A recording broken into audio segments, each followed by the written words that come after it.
I'm back. Dumars. Joe Dumars just made a trade. And boy, do we got to talk about it now on the Pelicans Scoop. You know why you're here. And you know what you're going to do? You're going to cue my music. This is the Pelican Scoop with Jordan Kitchens, breaking down everything under the sun about your New Orleans Pelicans. Smash that like button, leave a comment, and subscribe to stay on top of your Pels content. Now, running point, here's Jordan. What is good, YouTube? Welcome back to another edition of the Pelican Scoop. I am your host with the most, Jordan Kitchens, and ladies and gentlemen, you haven't seen my beautiful, pretty face in a minute, but I had to come up out the woodworks, rise up out the dead. I dropped the short, so y'all go watch that short, by the way. Rise up out the dead, because General Joe, G.I. Joe is on the, forget that, Chef Joe R.D. Chef Joe R.D. is on the grill. He's got ribs, he's got hot dogs, he's got burgers, he's got pork rinds, he's got fall off the bone baby back ribs, he's got steaks, he's got pork chops, he's got, I don't know what Chef Joe R.D. is cooking up, but he is cooking, ladies and gentlemen. So first, I broke the trade. I was on air when this happened, so I'm going to play when I was on air, breaking it down, and then we're going to talk about how I really feel, because, you know, when you're on live radio, you can't get as animated, you can't really do too much, I got to stay in the box a little bit. I ain't going to lie. Before I break it down, let me just play the clip for you guys. She wouldn't know much about this Pelicans trade, but she's not here. She's on vacation, and Jordan Kitchens is, and he hosts the Pelican Scoop podcast, so now we get Jordan to announce the trade, and then give me some thoughts on it, sir. All right, let's start it off. So the New Orleans Pelicans, according to Shams Sharani on Twitter, X to everything app, the New Orleans Pelicans are trading CJ McCollum, Kelly Olynyk, and a future second-round pick to the Washington Wizards for Jordan Poole, Sadiq Bey, and pick number 40, sources tell ESPN. So CJ's out. That's a guy who I had so much respect for, played through injury, played really well, was a good shooter. While B.I. and Zion were seemingly never on the floor, he seemingly always was on the floor. Good vet. Great veteran, great shooter, great scorer. But getting up in age, and he'll go to Washington, where the Wizards are just atrocious. And Jordan Poole's a big name. That's a guy you pair with Zion. What you think? All right. I just want to say this first. CJ, he's going to be a good vet for the Wizards. They need structure, so they need a CJ they need McCollum. everything. I'm about to say they need a lot. He's a good vet that can go in there and get these young guys right. But I'll be damned if I'm not super happy by this. I mean, Joe Dumars, okay. A lot of people try to give him a little bit of flack the other day because, Tyrese Halliburton tore his Achilles, and the Pelicans traded their pick back. They had Indiana's pick next year, and they traded that back to get the 23rd pick this year. It's top 4 protected. People forget that. So even if the Pacers were bad, who we weren't even going to get a top 5 pick regardless. People on Joe's head. I get that. This is a good move. You don't give up any first-round picks. You bring in Jordan Poole, he's got a lot to prove. He's going to have a lot to prove because, he's been sitting in the Wizards, picking his nose, just putting up empty stats, empty calorie stats. We're going to see what he can do. 26 years old. Yeah, 26. I mean, coming from a Golden State dynasty back in the day, Draymond punched him, ended his career a little bit, but he can revitalize that in New Orleans because I do think, let me take that back, Hunt. It could get a little tricky now I was thinking about it because you still are in another position where you don't have a point guard. CJ can kind of handle the ball a little bit. Jordan Poole can handle the ball, but he's not a point guard. And now you're in a situation where you have Trey Murphy still, Herb Jones, Jordan Poole. I mean, you don't have all these spots available. DeJounte's going to be out, but maybe they might draft a point guard now. Now I just feel like there's a little bit more clarity with the team. I'll say that. It's a little bit more clarity what the direction they might go. Are you worried about losing CJ's veteran presence? Because I'm looking from afar here. I'm not knee deep in the Pels here, but Zion being the face of the organization and the leader scares me a little bit. And CJ keeping people between the buoys, I feel like is probably one of his best attributes.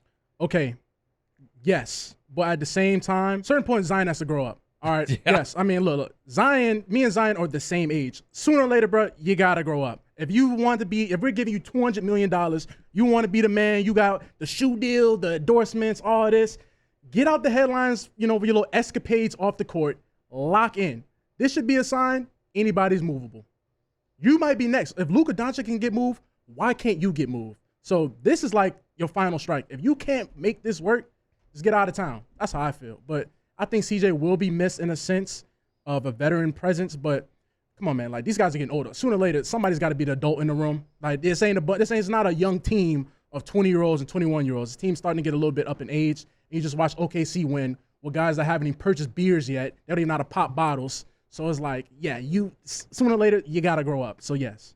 Saddiq Bey, what do you know about bringing him in? He's 6'7", small forward. What do we got here? Okay, well, I remember a couple years back, he dropped 50 points when he was on the Pistons.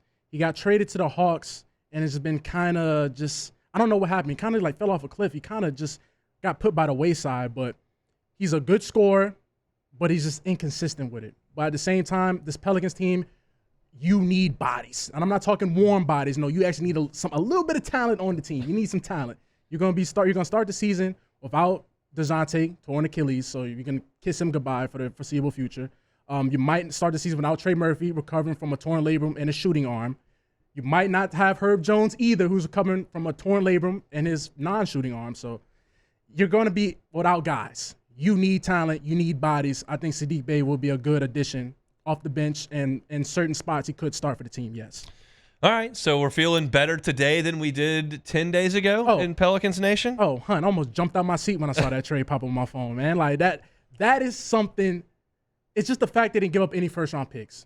I love that. The fact that Joe didn't overextend his hand to get this move. I feel like this is a good trade on both ends. I don't feel like obviously going to be a winner and loser, but I don't think anybody can walk away and be like, oh, we got fleeced or they got fleeced. I think the Wizards got two veterans that they desperately need on a team full of young guys. I think the Pelicans got younger, better help on a team that needs younger and better talent. So yeah, I think both teams win. So as you can see, your boy was very excited, but I want to say this first. This has nothing to do with CJ McCollum. I think CJ McCollum came here to win, and unfortunately, he got stuck with two slap asses, Zion and Brandon Ingram, that just could not stay on the floor, unfortunately. And CJ McCollum was thrust into a position where he had to be the man. He came here to be the third option, and there's too many times where in this Zion and BI, whatever you want to call it, I can't even call it an error, that CJ McCollum had to be the man, be the second option, be the first option. And that was never what he was brought here to be.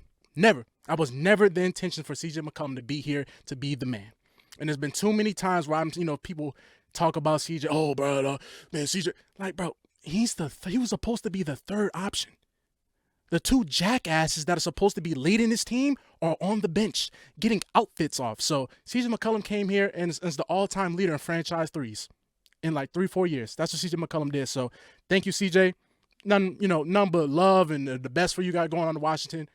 Do your thing, bro. Do your thing. I have no gripe. It's a couple times I had to get on you a little bit, but other than that, man, you came in to be the third option and you were thrust into a position where you didn't have to be in the first place. And CJ gets a lot of hate, which I feel like is unwarranted. Sometimes it's warranted because he does come up small in big moments, especially in the playoffs. He does come up small in the big moments. He does kind of like burn out throughout the year because he's asked to do so much for this team because the jackasses never play. Let's get down to the matter here. So the Pelicans bringing in Jordan Poole, who I feel like is kind of a younger version of CJ, but this team's getting younger.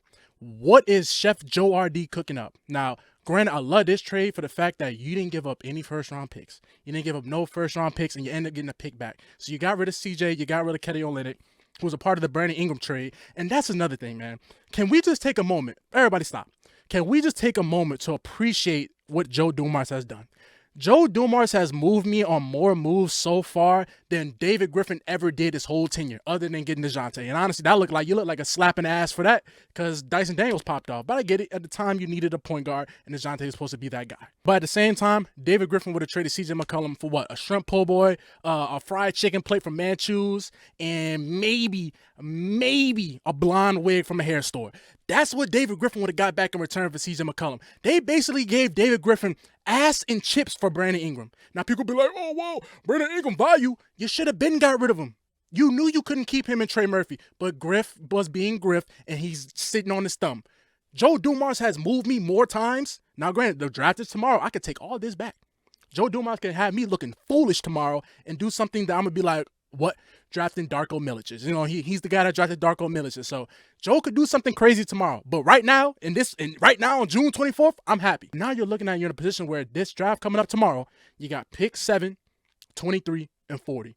Does that mean Joe's going to package that up and make a move? Or, I would rather select the players because the Pelicans need bodies. Not just warm bodies. You need some talent. You got to bring some talent in the door. So I do like Sadiq Bey coming off the bench. It's going to give you a lot of good scoring. I mean, I remember when Sadiq Bey dropped like 50 back in the day when he was on the Pistons or the Hawks. No, it was on the Pistons. He dropped 50 points and just like completely fizzled out. I think injuries or whatnot. So I'm going to look into more about Sadiq Bey. But Jordan Poole, my goodness. I'm very excited about this. I'm very intrigued by this move. But at the same time, you're kind of still in the same boat to where you don't have a point guard still. Jordan Poole is not a point guard. Yes, he has a good handle. He's not a point guard. So you're still in the position where you're fighting over two spots. Your point guard spot, your shooting guard spot, and maybe a little bit of three. If you want to move Zion to the three, where does Trey go? Where does Herb go? Jordan Poole's definitely going to start. So it's like, what is Chef Joe R.D. cooking? Let me know in the comments. What do you guys think Chef Joe R.D. is cooking up? Can you smell what the Rock is cooking? I smell it. Now with David Griffin, I was smelling a lot of boo-boo. I was smelling a lot of feces, a lot of dog, you know what? Like you just step, you're like, damn, what is that smell? You check the bottom of your shoe, you got straight dog, you know what, on the bottom of your shoe. That's what I was smelling with David Griffin. I'm starting to smell, what is that? Tony Satchery's. What is that, Alfredo? I don't know. I'm smelling something. I'm smelling something with Joe. I'm smelling a little bit of something. So we're going to see how the draft turns out. I don't want to really analyze and break this down too much because we got to see what the team's going to look like tomorrow. We got to see what type of move Joe does. So y'all get down in the comments, man. Y'all let me know what is up. Y'all let me know how you're feeling, man. It's a new era, man. Chef Joe R.D., G.I. Joe, General Joe, whatever you want to call him. That boy Joe down the street. He cooking up. So y'all get down in the comments, man. I've been your host with the most, Jordan Kitchens, and I'm signing out. Enjoy your day, baby. I'm out. Peace.